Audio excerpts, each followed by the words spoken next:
Although you're hearing my voice, my meaning Taylor Reed, these are not words that I wrote. These words are from a guest writing coming from New Hampshire, from David Brooks, a newspaper columnist for the Concord Monitor.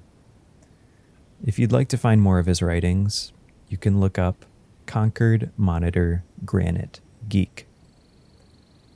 This is a writing that I've been looking forward to sharing since about a year ago when it first came out. And considering the changing of the seasons right now, I think it's the perfect time to share it.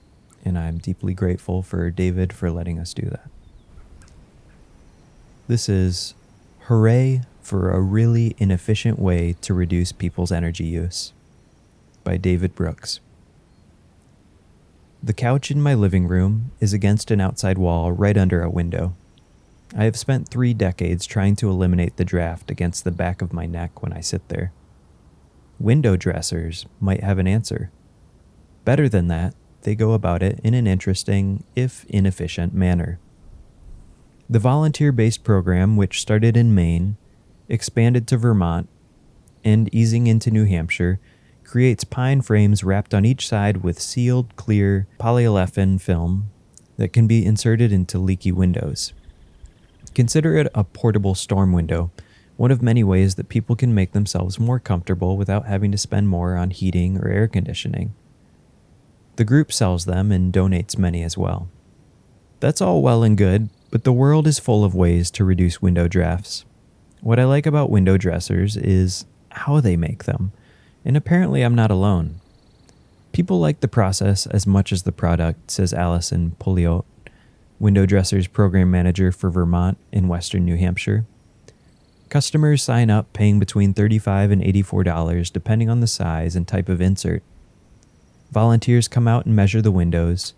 Components of the frame are cut at the main office in Maine and shipped to the local office. And then, this is the good part, there's a community build at which people come and assemble the components into finished frames, often using specialized jigs created by window dressers. It's almost like putting together IKEA furniture, said Laurie Cox of Andover, who was overseeing the community build in New London. I love the idea of getting people together to make something that will help others and go a small way, okay, a teeny tiny way, toward reducing global energy demand. Efficiency-minded geeks will not be impressed. Gathering volunteers to do something is no way to scale an operation, to use business terminology. Better would be to build the inserts entirely in one location and ship them out. But the modern world is making me think that we've got to stop thinking that efficiency is always a good thing. More often than not, it results in some sort of dehumanizing change that takes the fun out of life, increases the gap between haves and have-nots, and generates a world with more, but not better. That's because efficiency is based only on things we can quantify, which is usually physical output per time. Pleasure, satisfaction, long-term stability, those are hard to measure and put on a sliding scale, so efficiency pretends they don't matter. Creating window inserts through a community build is deemed inefficient because the total number produced is small, but only if you don't factor in the benefits of getting people together and giving them a shared goal. In our fractured society, the land of bowling alone needs all the shared goals we can get.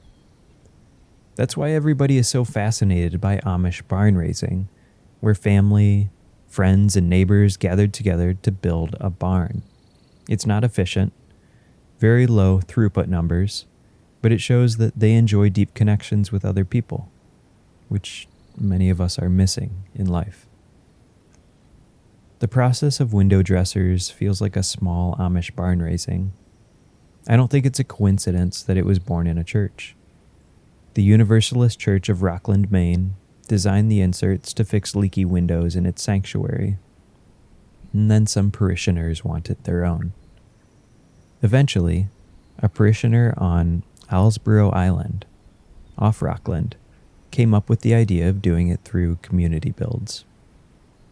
I don't think that location is a coincidence either. By necessity, folks on a small island are used to banding together. The extra benefit of window dressers is that it overlaps our pressing need to transition to a clean energy economy, which starts with reducing energy needs. There's a group in Hillsborough County called Hooray that takes a similar approach to solar power. It has volunteers get together to install photovoltaic panels at people's homes. Admittedly, the climate emergency also requires efficient solutions. It will take factories churning out wind turbines, companies building long-distance power lines, governments overseeing mining of minerals, and many more giant-scale operations to change the trajectory of our future. But we should embrace inefficient approaches for the other benefits they bring. Not just helping warm the back of my neck on the couch, but helping warm the community around me. I'll take that kind of inefficiency any day.